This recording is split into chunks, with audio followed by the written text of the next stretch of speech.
సూత్రాలు తీసుకున్నా, జాతీయ స్థాయిలో ఎప్పుడైనా కూడా ఇట్లాంటి వివాదాలు వచ్చినప్పుడు తీసుకున్న పరిష్కారాలు చూసినా, ఎప్పుడైనా ఏ బేసిన్లో అయితే నది ప్రవహిస్తుందో ముందు ఆ బేసిన్ అవసరాలు తీరాలి. తీరినాకనే ఇంకొకడికి తీసుకుపోతే దానికి అర్థం ఉంటుంది. ఇలా గోదావరి బేసిన్లో, కృష్ణలో మరి సింహభాగం మన దగ్గర ప్రవహిస్తుంది తెలంగాణలో. ఇక్కడ అవసరాలు తీరకుండానే ఇక్కడి పారిశ్రామిక అవసరాలు కానీ, ఇక్కడి సాగునీటి అవసరాలు కానీ, తాగునీటి అవసరాలు కానీ, ఇప్పుడు రేపటి రోజున హైదరాబాద్లో కానీ, కరీంనగర్లో కానీ, ఇంకా ఇతర పట్టణాల్లో కానీ 24/7 డ్రింకింగ్ వాటర్ ఇవ్వాలనేది మా కళ. మేము గతంలో కరీంనగర్లో ప్రయోగం చేసినాం కూడా. మరి అట్లాంటి అన్ని ఇంకా తేల్చకుండానే ఎన్ని నీళ్ళు అవసరమైతే లెక్కలు తీయకుండానే కిందికి నీళ్లు వృధాగా పోతున్నాయి, మేము పట్టుకపోతామంటే ముందు బేసిన్ అవసరాలు తీరనియండి. బేసిన్లో డెఫినేషన్ రానియండి. నికర జలాల్లో మా వాటా ఎంత, మిగులు జలాల్లో మా వాటా ఎంత, ఎవరు తేల్చాలి? ఇది కేంద్ర ప్రభుత్వం తేల్చాలి. కేంద్ర ప్రభుత్వం నియమించే మరి ట్రైబ్యునల్స్ తేల్చాలి. అవి తేలకుండానే మేము నీళ్లు కొంటపోతాం.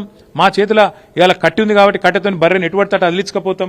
కేంద్ర ప్రభుత్వాన్ని రేవంత్ రెడ్డి జుట్టు మా చేతులు ఉంది కాబట్టి మేము ఆడిచ్చినట్టు ఆడతాం. మా కోవట్టు పరిపాలిస్తున్నాడు తెలంగాణ కాబట్టి ఫుట్బాల్ ఆడతామని చంద్రబాబు అనుకుంటే దాన్ని ఖచ్చితంగా వ్యతిరేకిస్తాం. తప్పేమున్నది?